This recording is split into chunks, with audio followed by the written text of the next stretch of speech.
Autoline After Hours live from Woodward Avenue is brought to you by our location sponsor, Mopar, the parts, service, and customer care brand for Chrysler and Fiat Group vehicles.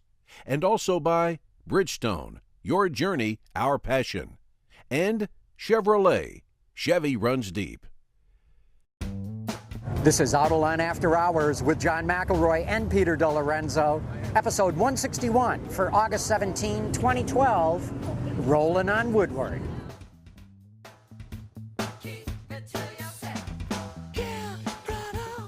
Watch Autoline After Hours live at Autoline.tv every Thursday at 6 p.m. Eastern Time or 2200 GMT.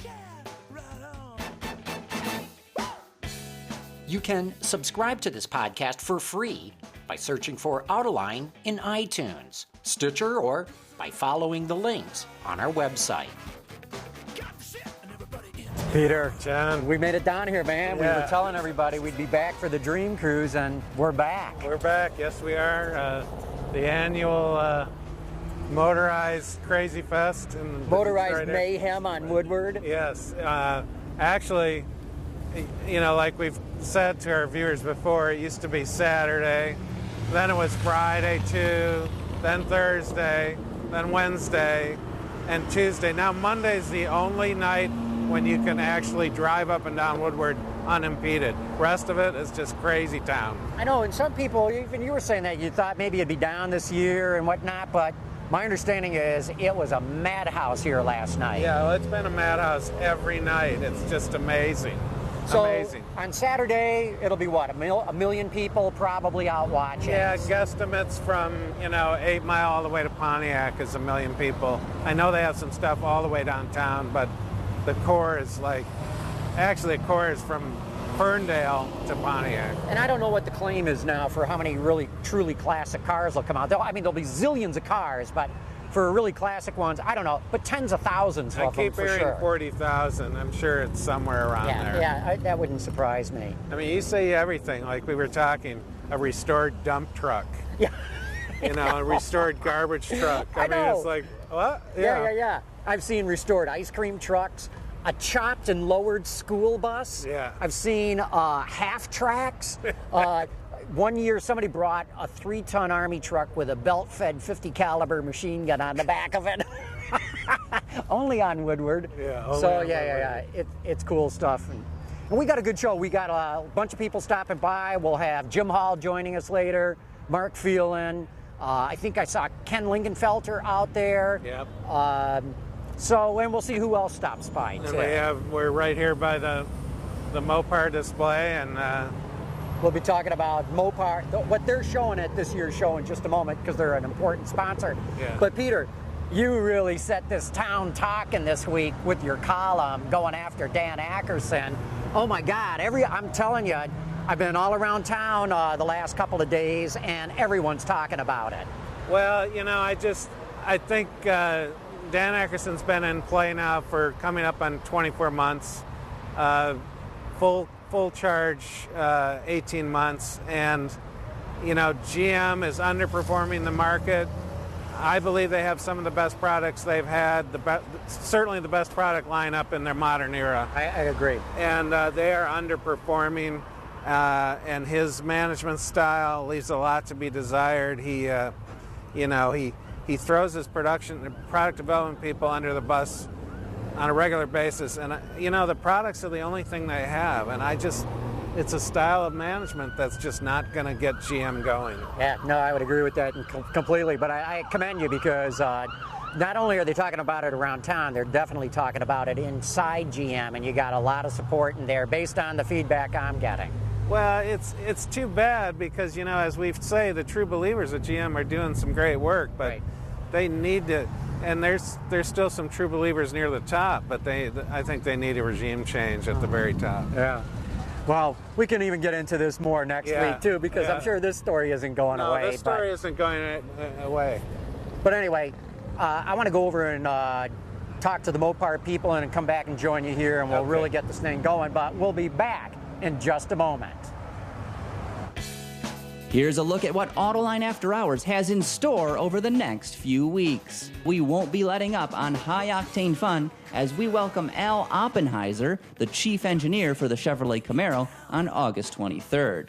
As we round out the month, on August 30th, we're staying engineering-focused with another vehicle chief, Randy Stevens, who's working on the new Toyota Avalon. Finally, we start September off with a good e-book, The Car Buying Tips Guide. That's authored by none other than frequent Autoline correspondent Isaac Bouchard. Check that out on September 6th. Welcome back. I'm talking with Dale Aldo right now. We're in the Mopar display, and we've got a few Mopar vehicles that we're going to be taking a look at. But Dale, it's the 75th anniversary of Mopar. Just an extraordinary amount of time for a brand to be around. Tell me a little bit about it, and let's take a look at the cars here. Well, we're just having a great time. We love the Dream Cruise. It represents everything that's part of the Mopar brand. It's a celebration of the vehicle, it's a celebration of performance, and it's a celebration of all the wonderful things you can do to the vehicle to personalize it. Now, obviously, this year is special to Mopar because it's our 75th anniversary. In '37, Mopar started as a one-product brand, antifreeze, and since that time, we've evolved to a 500,000 product brand, which gives the customer complete after-sales care. So Mopar loves the vehicle, we love these shows, we love the heritage that we're surrounded with, and today we're going to see some what I would consider future classics. And okay, we've got Rick Perez here, right? Hey John, how are you? I'm doing terrific, and you got a pretty tricked out Chrysler 300 here. Yes, sir, we do. Tell us about it. Well, the Chrysler 300, we call it the Mopar 12, is actually the latest in a series of our heritage vehicles, our signature Mopar vehicles. We started in 2010 with the Mopar 10 Challenger. In 2011, we started with the, we continued on with the 11 Charger, and now today we have the 12 300. We work with our product design office to come up with kind of a classy, elegant look compared to what the other ones were. They were a little more sporty. This is a little more classy and refined. We kind of refer to it as a monster with a tuxedo on, you know. We started like with, we have a black chrome grille here, black chrome grille surround. We have some fine Mopar blue pinstriping on the vehicle. And with Mopar's 75th anniversary, we put some nice 75th anniversary badges here on the front fenders. This is the only car that will adorn these badges. We also carry over the transition from the Mopar blue pinstriping here on this body side to the wheel. And we got some gloss black wheels with some Mopar center caps. And it looks like you got some stitching on the seats there that tie in with the blue as well. Yes, sir. All of our vehicles that we've done so far, we carry over that Mopar blue stitching, Mopar logo, and one of our signature features is also the leather-wrapped steering wheel with blue stitching. We've got on the inside of the vehicle, we've got a nice leather-wrapped T-handle shifter that's exclusive to this vehicle. We got Mopar sill guards, a bright pedal kit. We got a Mopar design badge on the rear, and as far as performance, which is kind of the cool thing about this car, 5.7 Hemi engine, 363 horse, but we also added the 391 axle in this Chrysler, same as we did to the Mopar 11 Charger. 0 to 60 times, low fives. Maybe some guys are squeaking out upper fours. Performance brakes, 3-season radial tires, performance tires. The car, like I say, monster with a tuxedo on. So it's go, not just show. That's for sure, man. You'll be stoplights here, you're good to go. I think you want to talk to Dale about our new creation here with the Dodge Dart. Yeah, back to you, Dale. Tell us about the Dart. Before we get to this really magnificent Dart Turbo GTS, we have a 75th badge on that Chrysler 300. We have a book which is available at Mopar75.com, which encapsulates the 75-year history of Mopar. And if you go to that site, you'll be able to purchase one. This GTS it's a concept car, and it's got a stage 1 appearance package, which includes the front spoiler. It includes this carbon fiber treatment, a large hood scoop, the carbon fiber roof treatment. It includes a very nice stylish interior. I should say, when you say treatment, I mean this is really carbon fiber. Yeah, I mean, this is an overlay, but right, the hood is actually carbon for lighter fiber. weight. Yep. Right. It includes these matte black side sills.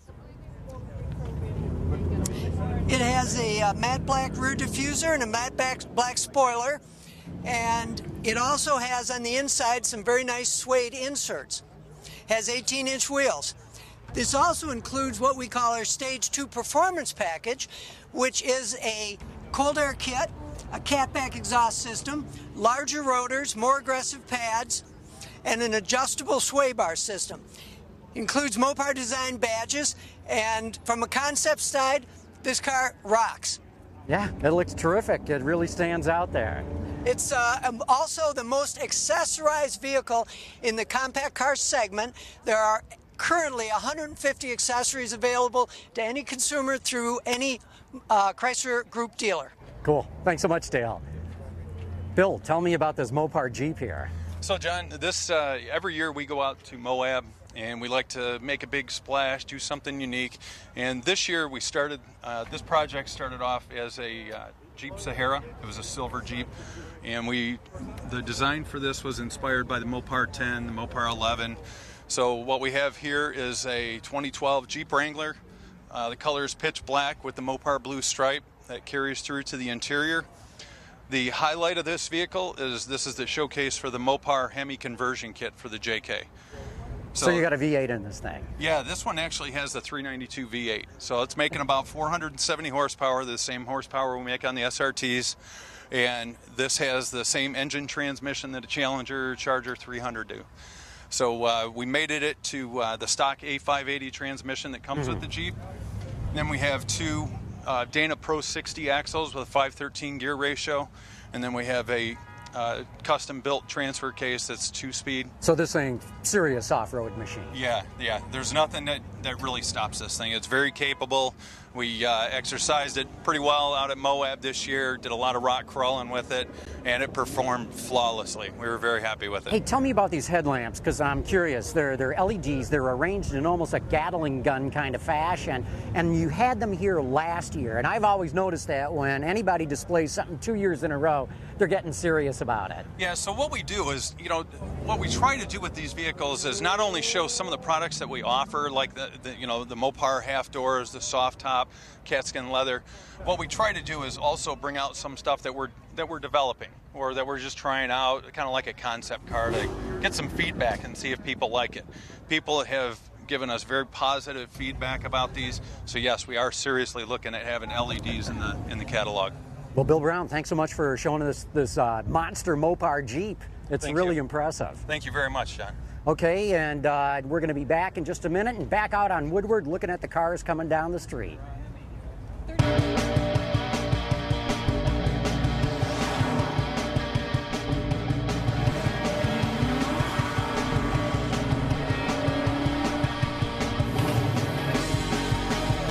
It's every hard-fought lap, every high-quality part, and service done fast, done right.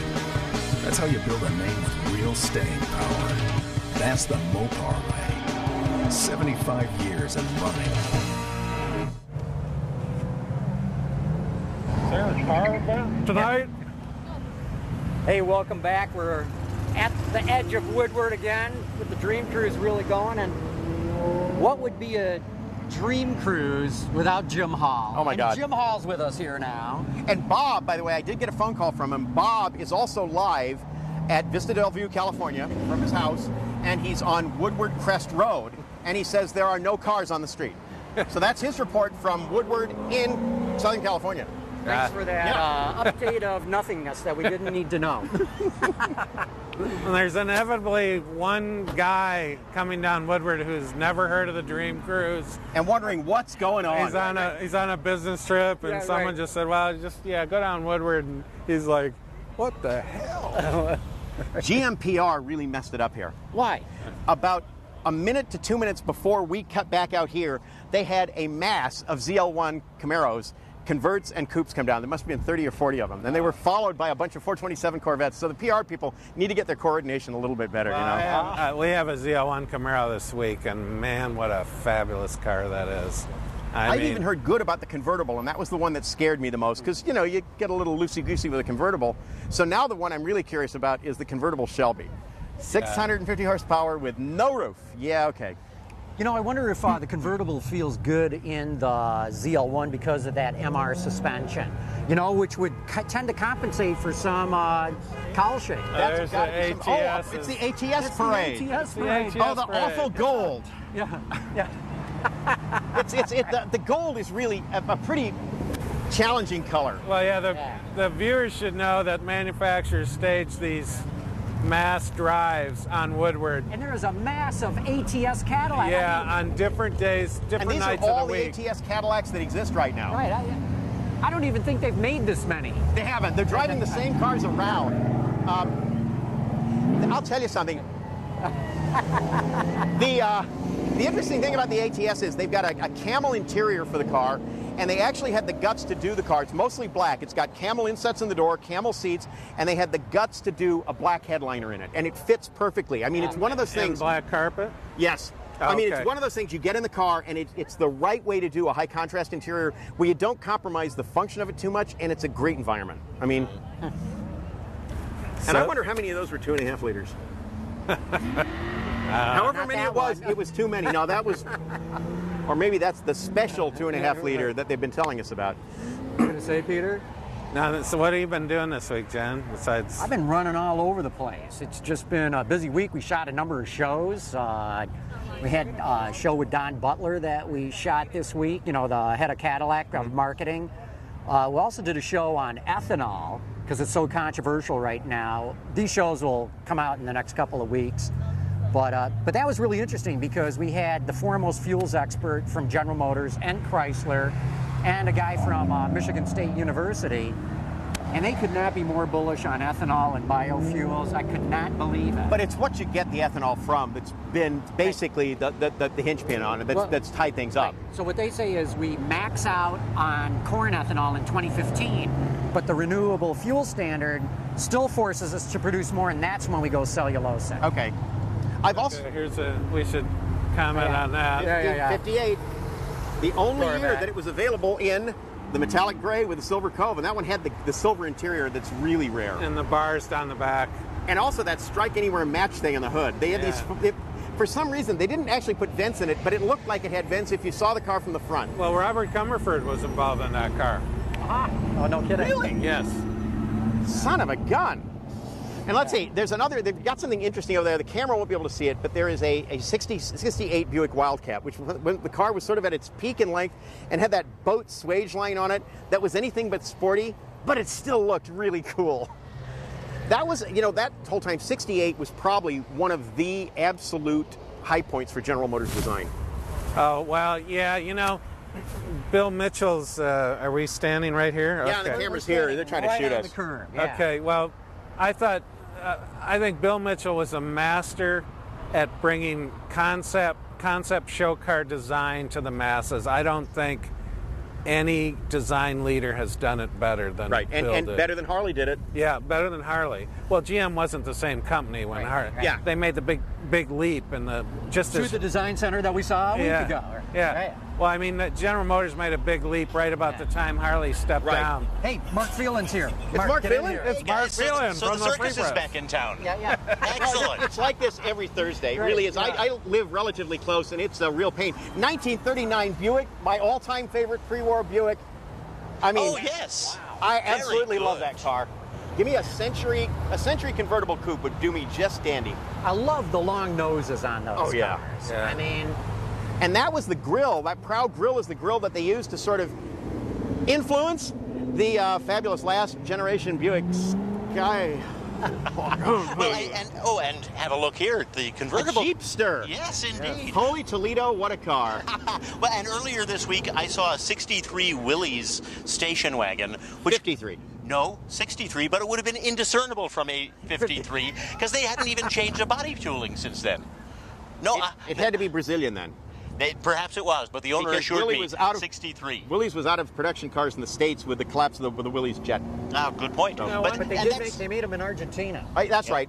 And Brazil as well, because Kaiser bought the tooling. Right. Yep. Because Kaiser owned Jeep, and they had IKA down there. Yes. Yeah. Ika, as it was pronounced. Did they pronounce it as a word? Yeah, right.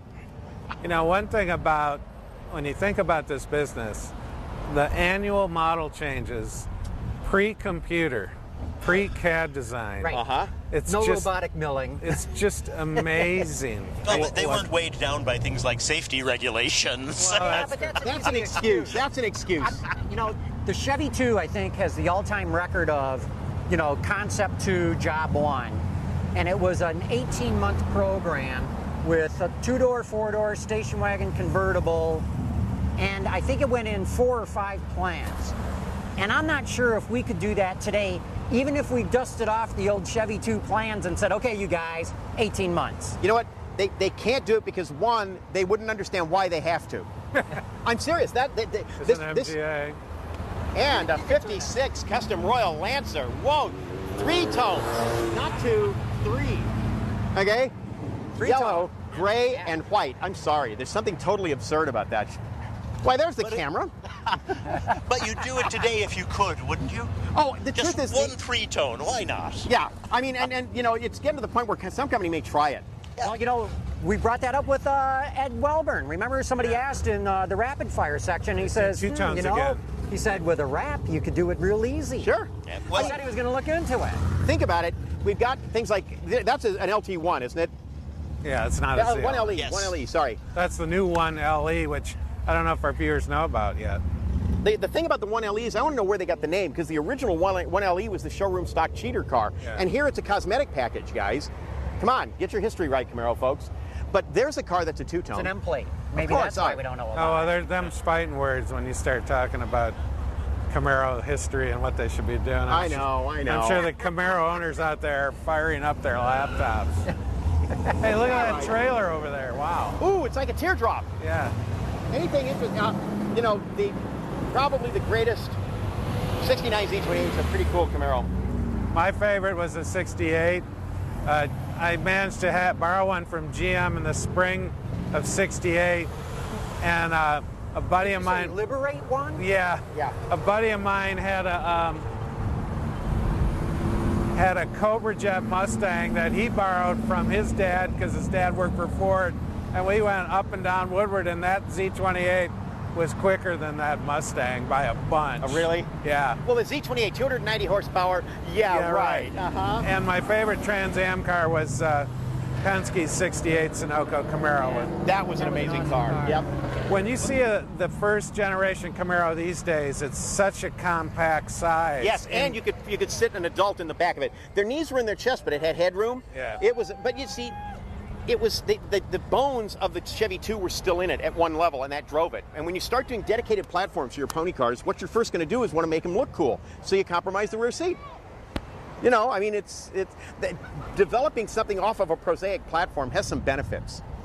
And it makes it more affordable. Well, and part of what you're talking to gets to the basic problem that the Camaro's always had, which is that Ford is much better at packaging and promoting packages. Yes. And Chevy's got a lot of them, but nobody knows what they are, so it doesn't do them any good.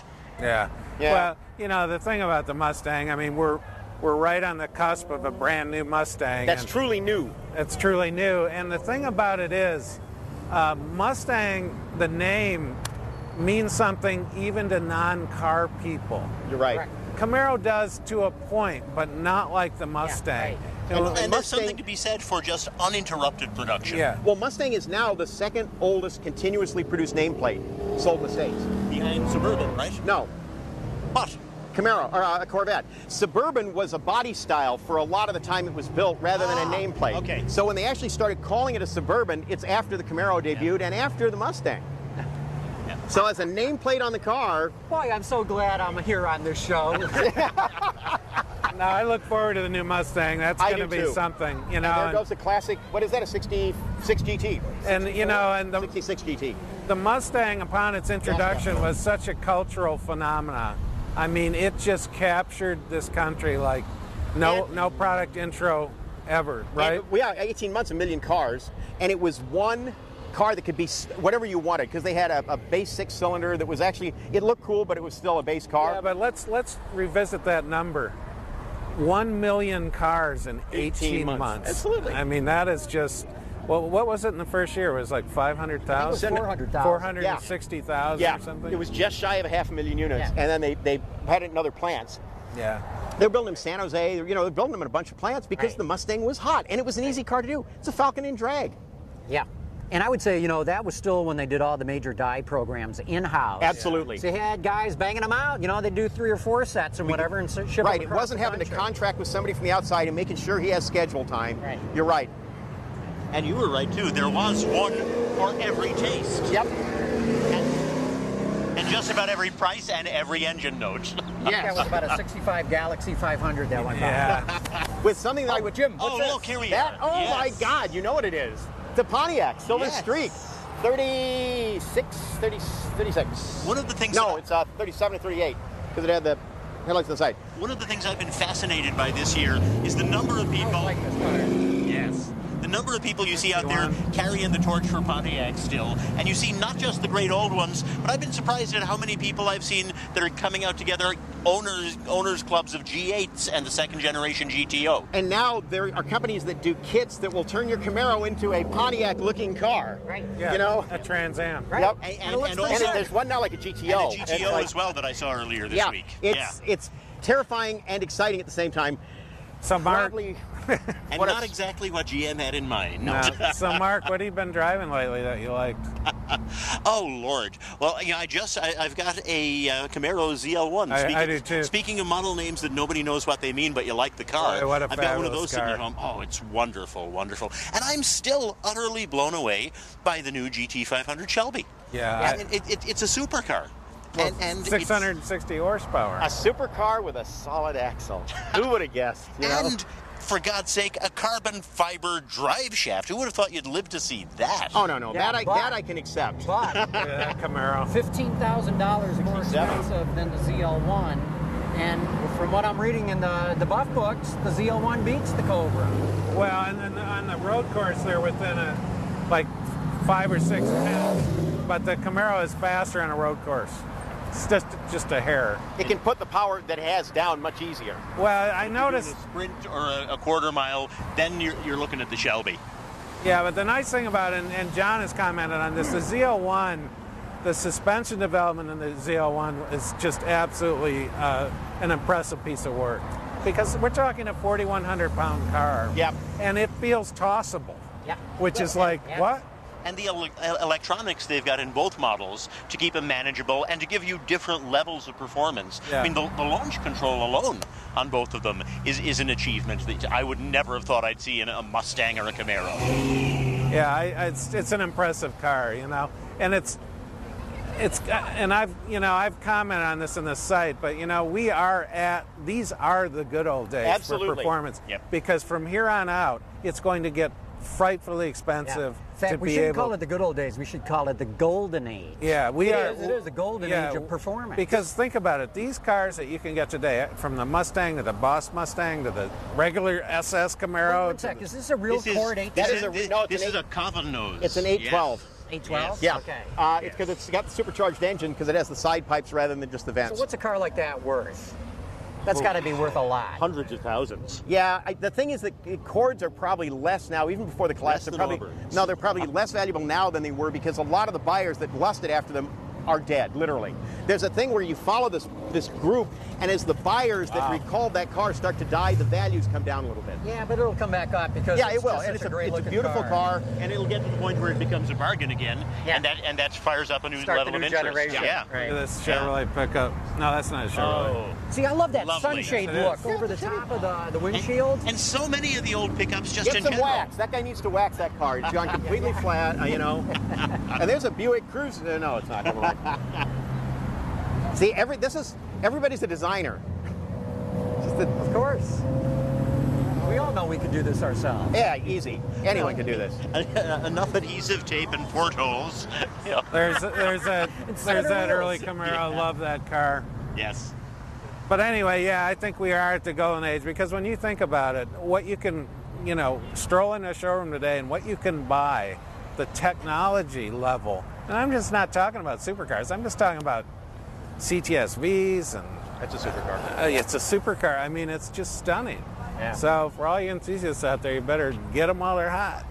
Yeah, but I've heard people say this is the last fast car we'll ever see again before. They said that before. And we always think our way Well, I'm out not of these saying- dilemmas. no, I'm not saying I it's think the this is last a golden age, but I don't know that I think it's going to be a short one. No, I'm not saying it's the last one. I think we're going to go through a phase here. I hope it's not like the 70s where we had 150 horsepower Z20 And that's it. I don't Camaros. think we'll see that Yeah. mistake repeated. I think you guys are totally wrong. I think this is going to go on for a long time. Exactly. And it's because of this biofuel show that I was telling you about earlier. And this stuff's just starting to come on Well, strong. yeah, if there's fuel, then have at it. Yeah, Right. If 660 is good enough for the GT500, then someone's going to do a production, besides Ferrari, a production 700 horsepower car. Hey, we're going to have to take a break here. We got some other folks that we want to talk to. You guys all stick around, but we'll be back in just a moment.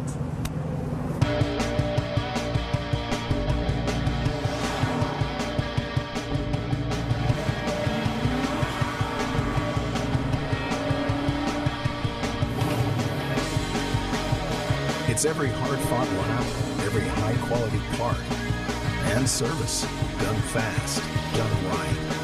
That's how you build a name with real staying power. That's the Mopar way. 75 years and running. I'm back here at the foot of Woodward once again with Ken Lingenfelter, who's been on the show with us before and got quite a car collection himself and makes cars as well. Yes, we do. Having a lot of fun building a lot of horsepower, let me tell you.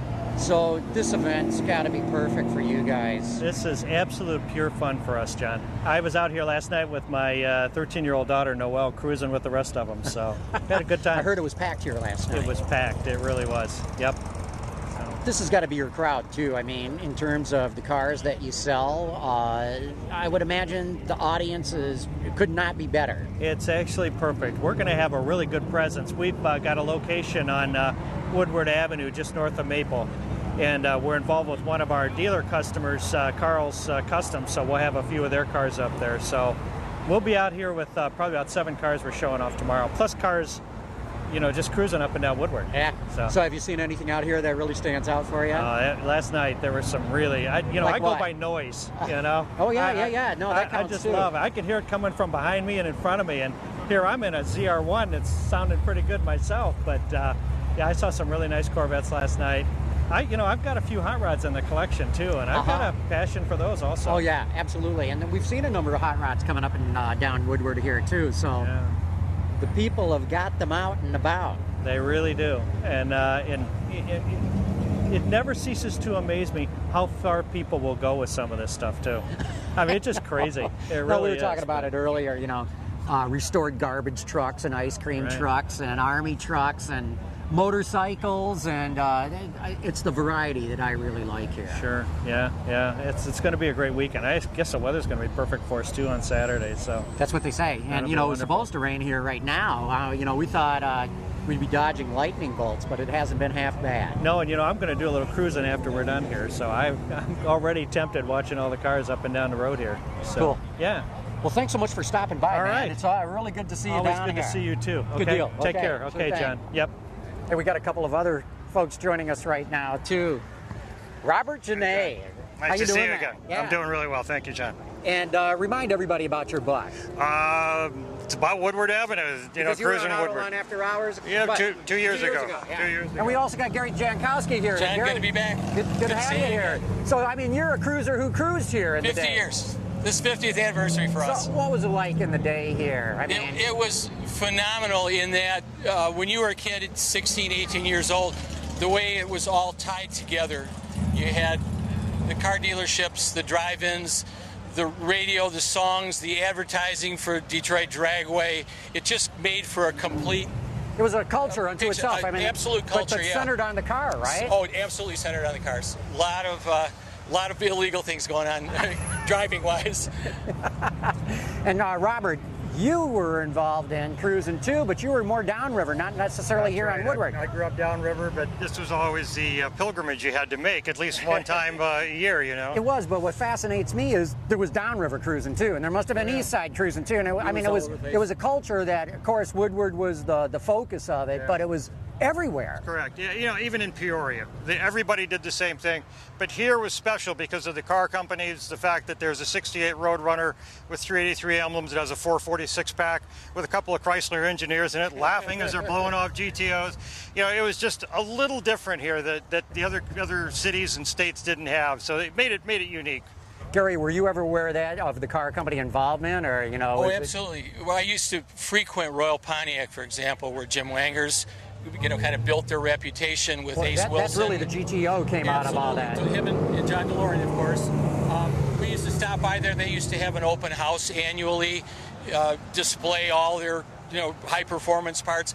For a kid 13, 14 years old like myself, I mean, it was just a candy store. Your imagination went wild. They would also have the race cars in the showroom during the week. The cars you saw race on the weekends, of course, would be displayed prominently, during the week. It was just great stuff for a young person. So, Robert, what do you make of today's Dream Cruise? Well, as I've said many times, it's the best free car show on earth. A couple of years ago, I was here with my publisher, and they had not been to Woodward, and they said exactly the same thing. They said the variety of cars is unbelievable. It's not all hot rods, not all door slammers. And, I mean, look what's going by tonight, where they predicted rain. Didn't scare that guy with a blower on that pickup. So it's fun. It's just, for the spectators, it's and especially... drag him to his first one. Yeah, kind of. But so I think anybody who's not seen this has to come here once, like going to Indianapolis or Daytona. It's one of those things you have to see. It's a pilgrimage today. Gary, this thing's been going on for 17 years. Going to go another 17? Absolutely. 1995. I remember I just won a bet last night. People were betting what was the first year. I won $30 last night at the Red Coat Tavern. It was 1995 was the first one. This is number 18. So. And so can it go another 18? I don't know why it can't. I really don't. I mean, to me, the hump was getting over the first one. I mean, that seemed like that was going to be impossible to do. With, when you consider the magnitude of what they were trying to do. Because when it first, rumors started that they were going to do this, no one had anything in mind that was going to be like this. But the first one really was this big. I guess one reason I'm asking is, as you guys know, young kids today aren't as interested in cars. I mean, don't get me wrong, there are a lot who are. Some are. Some are not. And, I think this event's got to get a new generation involved somehow. They have to do something. That's interesting, John, because we as a generation got really interested in stuff that was way before our time. And I don't see that may happen yet, but that's kind of the difference. The kids today, they don't seem to have a lot of interest in anything that they weren't there to see originally. And that's a lot different than we were. We go back to, cars from the 30s, the 40s. We weren't around, but we liked that stuff, Yeah. So. See, I think the whole generation is changing, and the car hobby is so big now. You look at Prius. I mean, kids are getting Prius. They're trying to get hyper mileage, driving naked just using their toe. and there's a culture built around that. There's a culture built around now the Camaros and Challengers and Mustangs, and we just saw a group of Cadillacs go by. So I think there's a whole new set of, it's shifting. The muscle car, I think, will always be here. 57 Chevy is iconic. The old Corvettes are iconic. But I think there's a changing attitude, and again, it's the people that come down here. You get to hang out with people that are fun and enjoying cars, enjoying the car world. Again, it's Detroit. So I think this will be here 18 years from now, but it will look slightly different because of what may be on here driving down the street, which to me is great. I love seeing the variety. I love people having the enthusiasm for cars that people do in Detroit. So I think it'll be here. Cool. I don't know if I will. Guys, thanks so much for stopping by. Really great talking with you. Okay. Take care. Take care. We're going to have a break coming up. Oh, no, we're not going to have a break. We got Peter and Jim back here. And Mark, too. Mark. You're joining us, too. Time for a Corvair. And another A Corvair. spider with a monkey in it. Yeah. Oh, yeah. And a tarantula on back. That was a spider. Yeah, totally, yes. We had a Corvair Turbo before they were introduced. And have a look at the beautiful old pickup we've got coming here as well. Wish it was a Mercury, but it's a Ford. Yeah, we had a Turbo Corvair before they were introduced, and Mitchell, it was a red coupe, and Mitchell painted a thin white pinstripe, or hood stripe, racing stripe. About that wide. Yeah, a little narrower than that. But it was not like the big stuff. Yeah, Yep. no, it was right down the side of the car. That was cool. We took it to the Detroit Dragway, and I think we did like a 17 something. For a Corvair, that was seriously hauling. Well, I mean, for a turbo, because then they opened the back and they said, well, yeah, that's not a regular. Yeah, no, it's not a regular. It's coming, though. It's soon to be production. But that happened in this town all the time. Was that the second generation body style? No, first. No, first. First? Yeah. See, Those things were so ugly. No, God, a first-generation Corvair.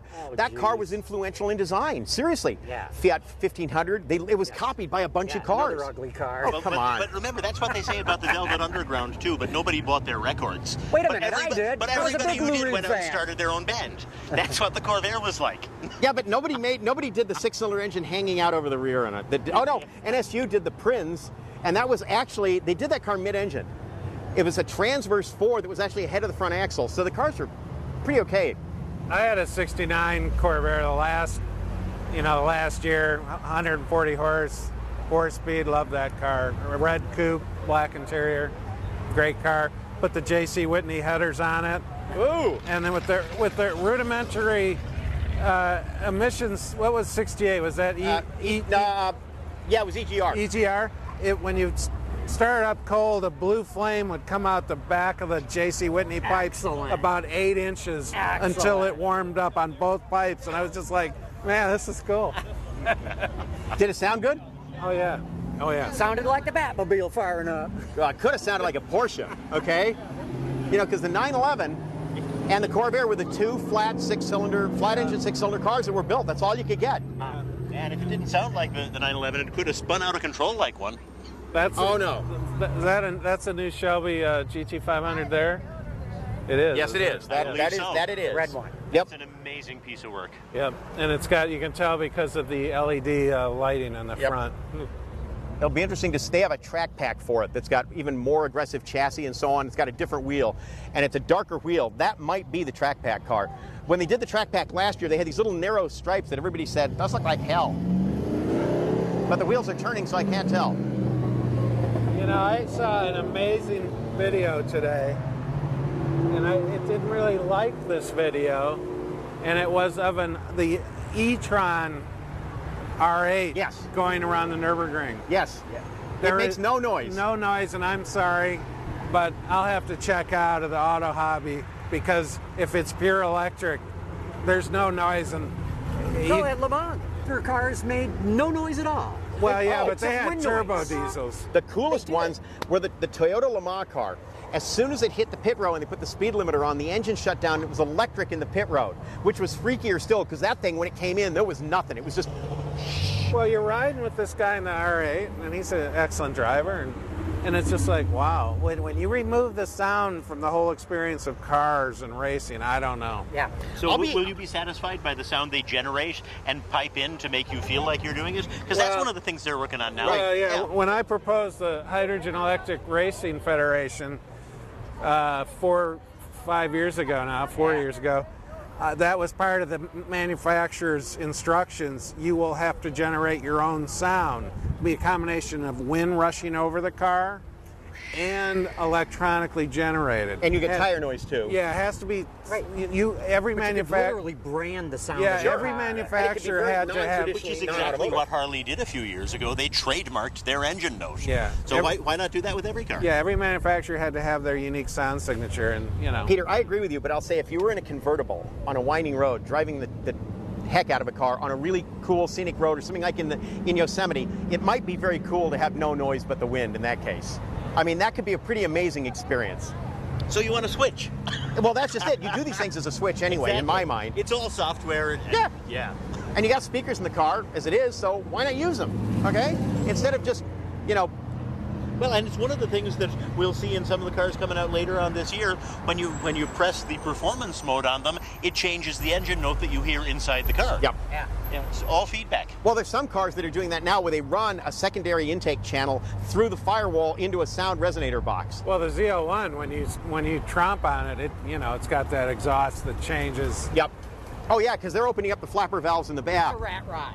Yes, indeed. Rat rods are so cool, especially the ones with chicken wire floors. Have you ever seen one of those? There's a huge rat. Honestly, I'm serious. It's the rat rod meet at the old Vincetta garage used to be great. Well, I shouldn't say huge, but there's a notable rat rod presence in Detroit. Oh, yeah. Oh, yes, there is. Yeah. And I think they could be the saviors to keeping this Dream Cruise going another 18 years. Yeah. Because you got to get a new generation involved or everyone's going to die off. I think we should do a rat. And you're already seeing you should some do a rat of the rod tuners show. getting You guys involved. should. Yeah, and you're seeing people who the neon lighting and the audio is as much a part of what they're showing off as the engine. Right. They're still enthusiasts, though. They're still enthusiasts, so God bless them. No, that's good. But the rat rods are that's the next artists. generation. Well, we should do a rat rod show on After Hours. Oh, that's a great one. You know, get like 4 of the best rat rods and do it somewhere on location. Until they gentrified the Vincetta garage, on the Friday night before, it would have been a week.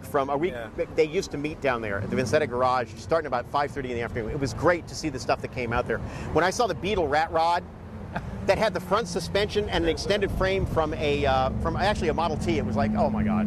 It was. And you see some of the pickups, and they look like Mater, the tow truck from the movie Cars. Yes. They're just absolutely great. And little kids run up to them like they're made out of candy. Here comes a bus 302. It's a Laguna Seca. Yes. Do you know how you can tell? Yes. No stripes going over the hood on the side. And that's a good place to take a break right here. We're going to take a quick commercial break, and we're going to come back for rapid fire. It was more than a car to him. It really was his baby. Oh, no. That's my old Chevy. Dear God.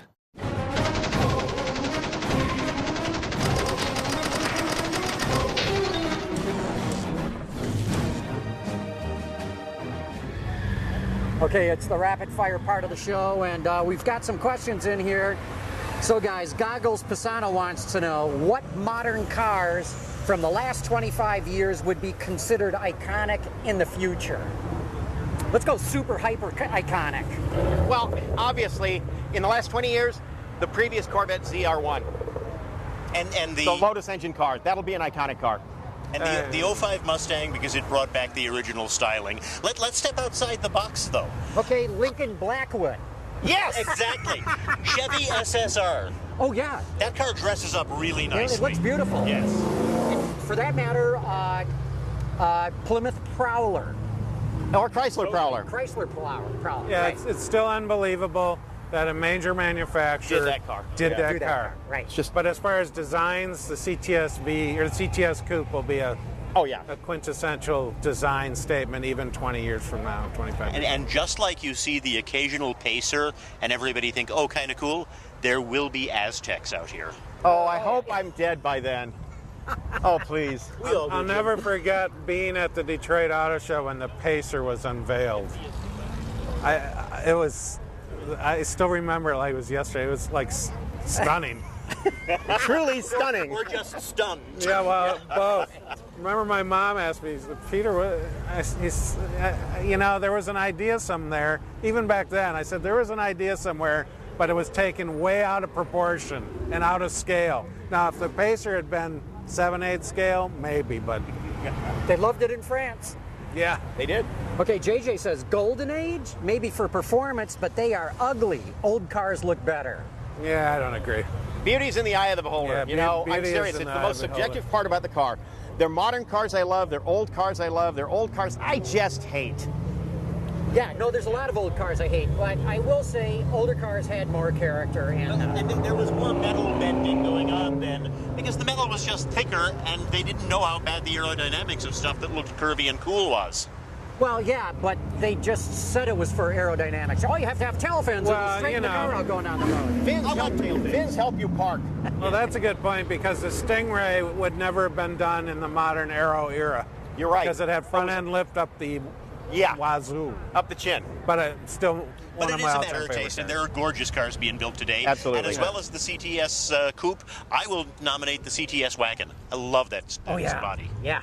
Oh, actually, I even like the Dodge Magnum wagon. Yeah, Dodge Magnum. Oh. I didn't like the front. It should have the Charger nose on it, but the rest of the car was spectacular. Yeah. And the rest of the world got a Chrysler 300 Touring, which was a Magnum with a Chrysler front clip. Great vehicle. In fact, you could get it with a diesel in Europe. I know. What else we got, Jen? Okay, Joseph says, hey guys, can anyone explain why Woodward and Pebble Beach Concours do not work out a way to not hold their events at the same time? Because they are children who will not make life pleasant for the rest of us. Yeah, these are the best two. Yeah, the Detroit events. organizers, they've made a run at the Detroit organizers of this event 3 times, and they won't change it. If they just made it the second weekend of August instead of the 3rd, there would never be a conflict. And it would be great. You know, it would be car enthusiasts.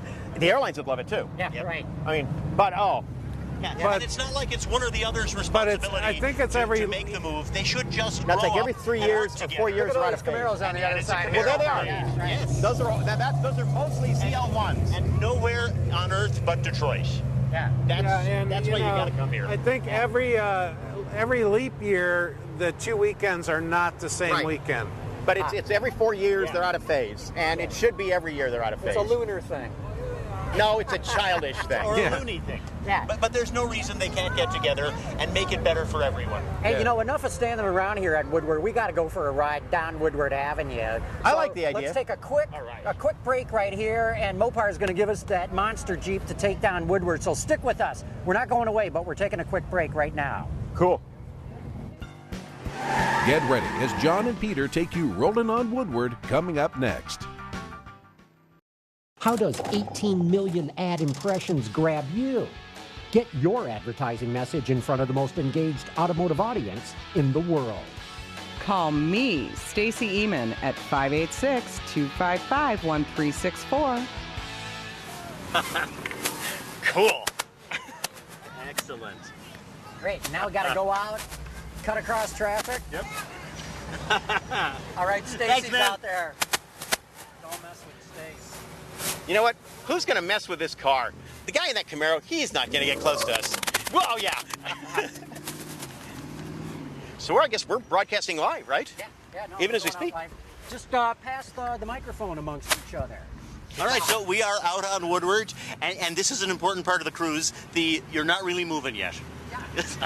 You have not cruised until you have not moved on Woodward. Because that is the iconic symbol of Woodward, is to be parked and having a car like an XKE and it's overheating while you're sitting in traffic. Yeah. Or just sitting next to the Buick LeSabre thinking, what in God's name is he doing out here? In a 5-year-old LeSabre. No. You know, there's that 427. 427 with the Heritage package. Yeah. It's an M-plate car. Of course. Yeah, there's a bunch of them. Of course. How many of those I get the convertible. Be on the show in a couple of weeks. I wish that guy had the top up, because the top on that car has stripes in it. Have you seen it? Yeah. I would love to see that. No. Well, and this is... See it's safely owned in the white one? Yes. In the white one. They're all white ones. That's like, John, that's like going to Japan. You go, wow, look at that skyline. And you go, which one? You say the white car. Yeah, I would, if I was going to get a Corvette, I would get the 427 convertible, because, you know, back in the 60s, in the late 60s, when they changed the body, those 427 convertibles were really great cars. Yeah. And this is the ultimate. Yeah, this thing actually brakes and stops. Then they've got this blue interior for the Heritage package that's really nice. You know, it's a heck of a kickoff for the car, because this thing, the cars with a silver stripe, like the Shooting Now, that's the 60th anniversary package. Although, there's part of me that thinks the 60th anniversary package should have been white with, like a red interior, like an original. Yeah, the bus Laguna is nice. Yeah. Yeah, they done good on that one. And that Prowler's on fire. Yes. Talking to the mic. The Prowler is on fire. Yes, it is, Jim. I'm hanging on this. Here's the frozen custard stand that still has frozen custard instead of mere ice cream, and it's worth a stop. What, Laguna Seca? Here's the only place in Detroit. Here's a Laguna Seca Mustang, and as Bill just pointed out here, it's an emissions car. It's all instrumented up, and yeah, but, you know, even the Laguna Seca has to be emissions controlled. And now we're going by the AutoZone, where Cars and Coffee is held every weekend. And look at these. What is that? That's one of Steve Pasteiner's senior's cars. Yeah. Wow. I don't know what he calls it. That's awesome. That really is. the silver It looks car? like Yeah. The Nomad. No, not the Nomad, the mid-engine car. Oh yeah, no, that is that's about a 10-year-old car now. It's got He's pulling over to the side. So yeah, it's got a Cadillac Northstar V8 mid-engined, and it's yeah, Craig shooting. You know, sort of the scene that you see on the side of the road now. All kinds of people just bring their lawn chairs out. The kids are out. It's very much a family scene. And this goes on, what? All week long. Yeah. And when the weather is nice, Saturdays for weeks beforehand. Say that into the mic. And when the weather is nice, Saturdays weeks beforehand is an old car show as well. But what we're doing right now in the right-hand lane, this is one of the things to remember for people. Cruisers, classics should be close to the sidewalk where people can see them and where you can see the amazing stuff that's parked on the sidewalk. There's the garbage truck. If you got a minivan or something, move that out to the middle where you won't be blocking people's views of the classics. Right. This is where you can see stuff. Just the cars parked at the curb it's an amazing collection a lot of times. Because, the guys, they cruise, they find a spot and park. Like, here's a collection of Shelby GLHs. I don't think I've ever seen that anywhere. The cross-section of the car. And you're right, car clubs from everywhere get together and they buy their spaces. I mean, for years, there was a Chase Bank on Woodward that was bought out by a Chevy SSR club. And it was some of the most beautiful painting on bodywork you'll ever see. 50 of them all together in one parking lot. 70 Monte Carlo for sale, Jim. Do you want to go back and get it? No, actually, I'd like a 70, but only if it's an SS. Oh, okay. You know what's interesting? When you talk about people being out here, the cruise technically ends at 10 p.m. on Saturday night. But you come out here Sunday, and there still is residual cruising and some people just watching because you got a better view. Yeah, actually, Sunday is really a great day because all the machines you want to see are moving, whereas Saturday during the cruise, it's literally stop and go for 4 miles. And the Thursday and Friday beforehand are very good for the same reason. And you're right, Sunday especially kind of up through the brunch hour, because the people who come in from out of town and out of state, they want to do one last spin around, get a good breakfast, then split for home. Yeah, exactly. The other thing, too, when it closes down at 10 o'clock here, the police come in a big sweep. I mean, a massive sweep, and they get everybody off. And the cognoscenti disappear for a while. And then come back. Then they come back after midnight, but then that's when all the real serious tickets are written. Yeah. Because... See, here about the worst you're going to get is exhibition of speed. Yeah. Where they'll give you exhibition of speed after midnight and a ticket for going way too fast. Yes. But up near Pontiac, down around the traffic circle and wide track, there's some serious racing going on up there as well, because it's a little bit more laissez-faire, and that's where you see the people who really want to recreate the old stoplight to stoplight racing of Woodward. Part of that is because there is no more Pontiac police. Yeah. Well, that's true. It's now covered by Oakland County because Pontiac is feet up. Dugan's Irish Pub, home of, we're supposed to wind it up. John, take over. You're winding it up. Yeah. No, hope everybody enjoyed the show. We had a lot of great people on, and please join us again next week. And we're signing off here officially, but I think they're going to roll the cameras until we get out of the car. Yeah, because just watching us get out of this car could be good entertainment. Autoline After Hours live from Woodward Avenue is brought to you by our location sponsor, Mopar, the parts, service, and customer care brand for Chrysler and Fiat Group vehicles. And also by Bridgestone, your journey, our passion. And Chevrolet, Chevy runs deep. Visit our website, Autoline.tv, where you can watch us live Thursday nights at 6 p.m. Eastern. Get your daily news fix with Autoline Daily and in-depth analysis and interviews with Autoline This Week. There is all that and much more at Autoline.tv.